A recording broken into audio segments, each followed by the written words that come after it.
عزیزان من ببینید امروز به همتون کارت فایننس داده میشه. بعد از دادن کارت میزان وام شما تعیین میشه. بعد شروع به پرداخت اقساط میکنید. وقتی قسط هاتون تموم شد وام بهتون تعلق پیدا میکنه.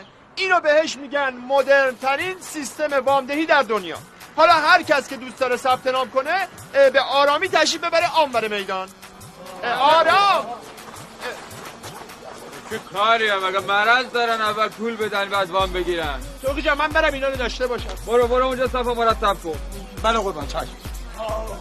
تسهیلات مسکن 1 میلیارد تومانی بانک مسکن تحت عنوان طرح ویژه جوانانه. یعنی اینا برای جوانانی که اولا هدف از این طرح چیه که بیاد پسنداز و ترویج کنه در جامعه برای جوانانی که 15 سال آینده اینا نیاز به مسکن دارن. یعنی از الان اقساطشو بدن تا 15 سال بعد 1 میلیارد رو بگیرن.